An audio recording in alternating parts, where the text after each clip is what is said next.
So, what's up mga boss? Lodi Amo, here we go again sa ating solo cast together with C. Chavez. Yan, sa mga hindi pa nakasubscribe dyan, ng mga tropa natin, subscribe and pakishare na rin to sa mga tropa natin dyan, mga boss Lodi Amo natin dyan na sa tingin nyo makaka-relate sa mga pag-uusapan natin ngayong gabi. Okay? So, for today, for tonight, yan, tuwing gabi talaga ako rumaratrat guys kasi Ramadan nga dito, alam nyo naman, pagka gantong panahon na yung tulog namin usually o umaga na and ang gising namin is hapon or gabi, no? Actually, mali nga yun tingin ko. Kasi dapat nagfa-fasting ka. Parang umiwas ka rin kasi sa fasting Kumbaga, imbis na fina-fast mo yung buong araw, ang nangyayari parang nag escape ka lang kasi ginagawa mo siyang tulog.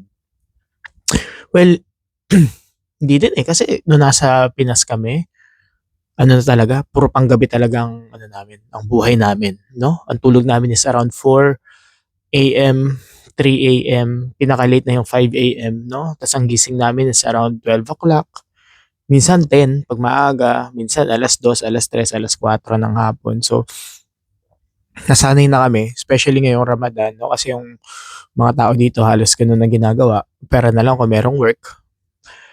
Pero gusto ko siyang baguhin Gusto kong baguhin yung ganong habit ko, no? So ngayon, ita-try kong hindi matulog ng isang buong araw para bukas ng gabi, antok na ako, no? Pagkakain ko ng dinner, tulog, tas gising ng umaga bago magsumikat yung araw kasi kailangan makakain ka na at makainom ka na ng tubig kasi bawal ka nang uminom for the rest of the day. So pwede yun, no? Tatry ko talaga yung totoong fasting, no? Yung totoong Ramadan.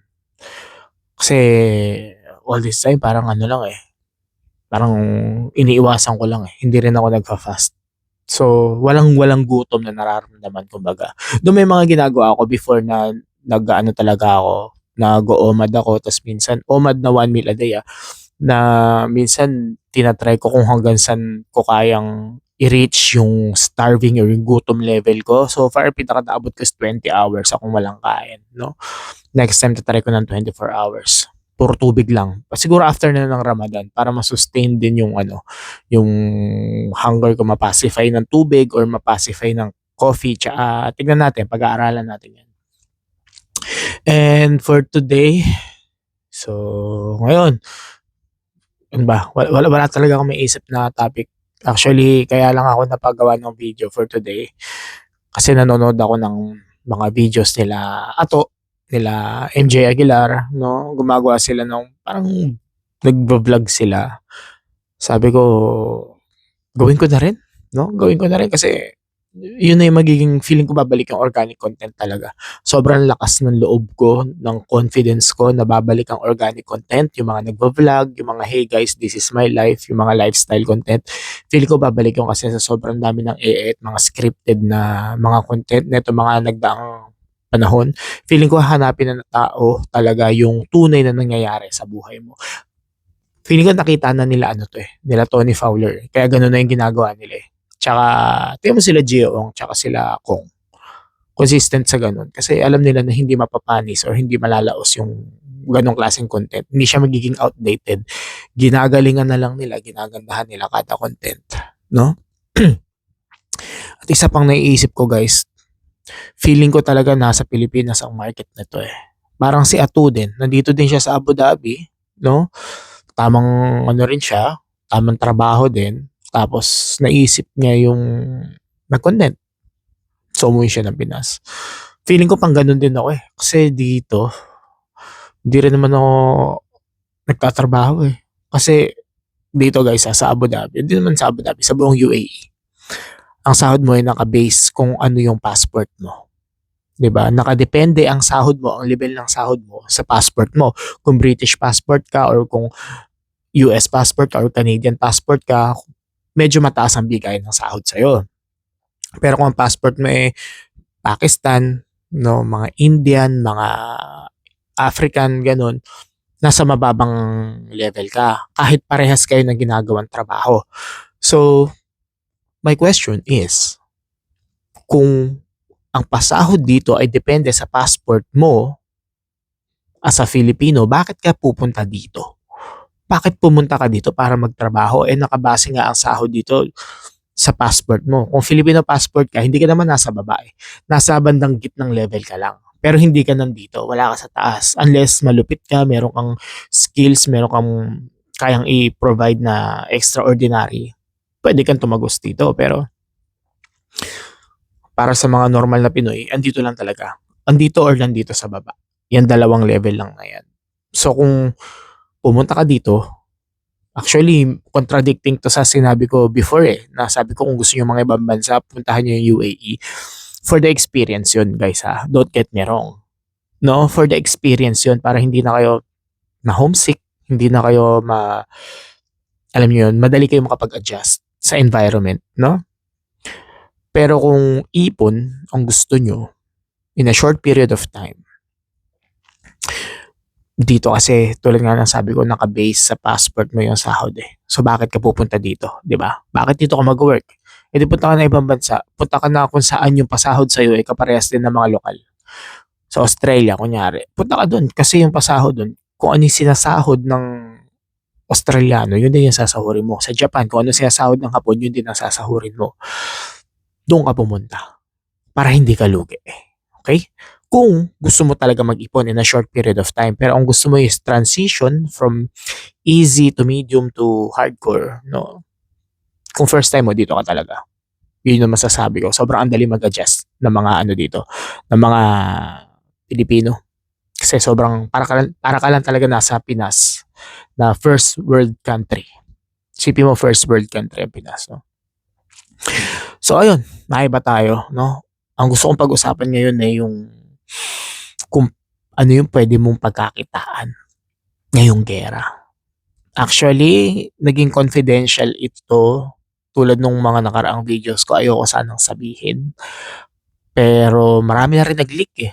Marami na rin nagsiwalat. So, kwento ko na.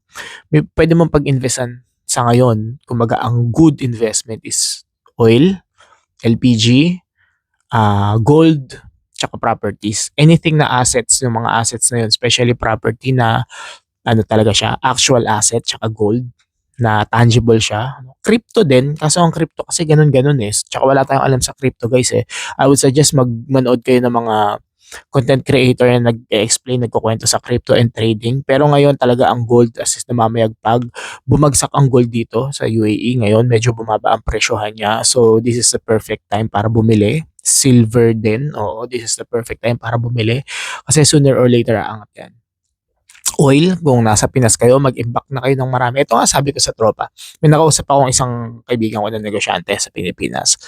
Sabi ko sa ngayon, pinakamagandang kitaan, kung gusto mo talaga ng kumita ng within 1 week or 2 weeks, ROI ka na, gasolina. Arkila ka ng truck, punuin mo yung truck ng gasolina, hintay ka ng 2 weeks, ibenta mo or ibagsak mo kung sa amang gasoline station sa liblib na lugar. Sipin natin kung papalo talaga ng 90 pesos per liter yung gasolina. At currently nasa 70 siya. Sabihin na natin. So may 20 pesos ka per liter. Ilang liter ang isang buong truck ngayon? 'Di ba? Sabihin natin yung 2M mo. Pwede siyang pumalo ng 3.5 or near to 4M. Depende kung paano mo i-distribute yung gasolina ng inimbak mo in just 2 weeks. In just 2 weeks. So, ayun, especially sa LPG, no? Sinabihan ko rin yung mga tropa, mag-imbak na kayo ng LPG, hintayin nyo lang ng 1 week, tsaka nyo ibenta. Babalik naman yung pera nyo eh. 1 week lang hihintayin nyo guys, or 2 weeks lang hihintayin nyo. May pera na agad kayo, no? Yun yung pinakamabilis na investment, na pinakamabilis pagkaperahan ngayong gera dito sa Middle East, no? Nakita ko rin yung strategy dito na kumbaga para makakagawa ka ng pera na mabilis kung nakikita mo yung future. Kasi dito nakikita ko na yung gera. Kunyari, inatake ngayong araw yung planta ng oil or yung planta ng LPG. Ganun. Ang effect pa niyan sa the rest of the world is after 1 week, after 2 weeks, so hindi pa siya immediate na magte-take effect. Pero magte-take effect siya sooner or later, tataas talaga yan. Magkakaroon talaga ng effect yan. Hindi pwede mawala ng effect. Kahit piso, kahit dos, tataas at tataas yan. So, the best thing to do is, paunahan mo na. Parang ganun. Alam mo na, kunyari, bawa, meron ka $100 ngayon. Ang palitan eh, kunyari 60, sabihin na lang natin. Next week, ang magiging dollars ay magiging 70. Anong gagawin mo sa peso mo? Ibibili mo siya ng dollars ngayon. Maghihintay ka na ng 1 week para next week 70 na yung value niya. Parang ganun din siya, guys, no? As long as nakikita mo yung future or parang kung ano nangyayari, kailangan actionan mo yung present. Kumbaga bago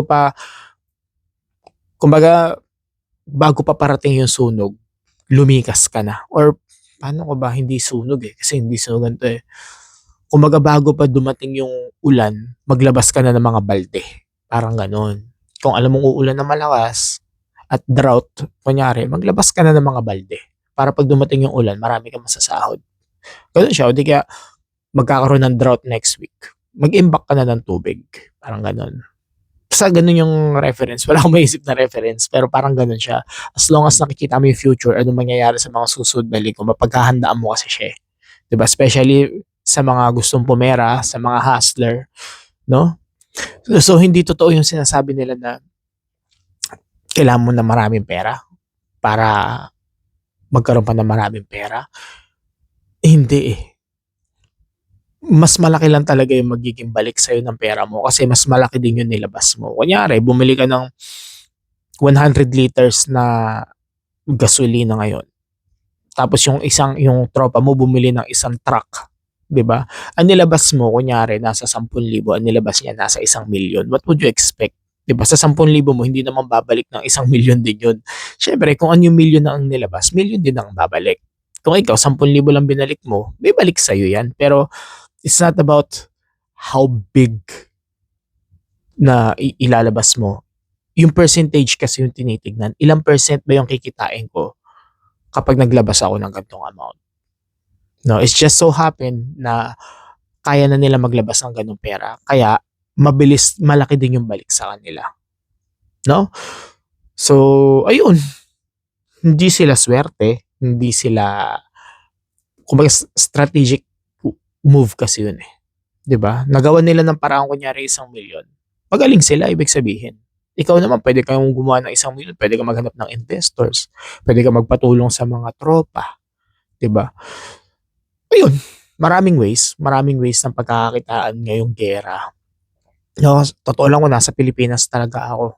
Diyos ko, ang dami ko ng pinagagagawa ngayon, no? It just so happen na may mga nakakausap ako na tropa, may mga nakakausap din ako na tao na alam mo yun, hindi naman nagtitiwala talaga, no? So, hindi ko na rin din pinipilit.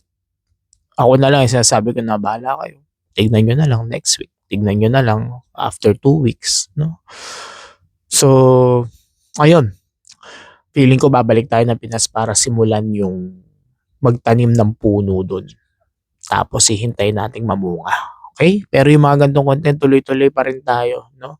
Nakakagana yung gantong content eh. Actually, nasasanay na nga ako na nagsasalita ng tuloy-tuloy, nakakaisip ng ng continuous topic, no? Nang kahit walang kausap. Solo cast. Kayo lang kausap ko, 'di ba? Yan lang. Imaginary kausap. Not imaginary, pero mga viewers natin, mga subscribers natin, no? Noong una nag-i-struggle talaga ako, guys, eh. Parang ang hirap niyang gawin. Parang feeling ko mukha akong baliw, no? Nagsasalita ako mag-isa hanggang sa na-practice ko na uli siya. Actually, kaya ko 'tong gawin dati. Nagagawa ko 'to dati, nagla-live ako dati nang wala naman akong kausap, eh, no? Kinakausap ko yung mga nanonood sa akin or kung wala man nanonood, wala, tuloy-tuloy lang. Kung ano lang yung lumabas sa utak ko, yun lang yung sasabihin ko, no? Until siyempre marami tayong pinagagawa sa buhay, nawala na yung ganung natin, skill natin. Kaya ngayon, eto, balik tayo, ine-enhance natin, no? Naghahanap rin tayo ng connection, naghahanap din tayo ng mga tao na interested din sa mga ganong klaseng topic. Hinahanap ko yung tamang circle, no? And this is one of the ways na nakikita ko para malapit dun sa mga tao na yun na gusto kong puntahan, yung mga gusto kong masamahang tao. So let's see. ano 'to, faith work malala talaga 'to, eh. Hindi ko alam kung ano mangyayari dito, kung ano yung magiging pagsubok ko, ano yung mga gagawin ko at mga gagampanan ko na ibibigay sa akin ni Lord sa mga susunod na panahon. Pero isa lang ang sure ako, eto yung way talaga. Eto yung tulay, hindi pa lang siya buo, pero eto yung tulay papunta dun. Nagawa nila Kong, nagawa nila Gioong, nagawa nila Ato, nagawa ng mga kung sino-sino man na kilala niyo, kaya rin natin gawin, 'di ba? Malupit sila, malupit din tayo, okey? Tsaka sa mga content creator din diyan 'no, na or aspiring content creator na, alam mo yun, nagdadalawang isip kung anong sasabihin ng mga tao, nag-aalangan, nahihiya. Ayun yung parang pinakamalaking ano, resistance, na kailangan mong i-overcome, 'no? Kailangan tagusin mo yung pader na yun ng resistance na yun. Kasi unang-una, wala namang pakialam sa'yo talaga ang mga tao. 'Wag mo isipin yung sasabihin nila kasi makaka-move on din sila sa buhay nila. Sabihin lang nila na parang, "Uy, ano parang tanga, oh." Yun na yun, 'di ba? Kung may mag-bash man sa'yo, malamang sa malamang, feeling ko kilala mo din, subscriber mo din yun, 'no? Wala na talaga siyang matripan sa buhay kasi isipin mo iba-bash ka ng isang tao na kunyari ang dami niyang alam sa'yo, ang dami niyang details sa'yo, taga-subaybay mo 'yan, 'di ba? Ibig sabihin, inaaral ka niyan, pinag-aaksayan ka ng oras niyan, 'di ba? So, be grateful, 'di ba? Tsaka yun yung ano, yun yung nagpapataba sa content, yung meron kang basher, 'di ba, merong mga nanlalait sa'yo, yun yung nagpapataba sa content na parang, okey, meron ng kompetensya, parang ano. Kumbaga nakakakita ka ng ano, ah, kumbaga sa palayan, pinepeste ka na, ibig sabihin lumalago na yung palayan mo.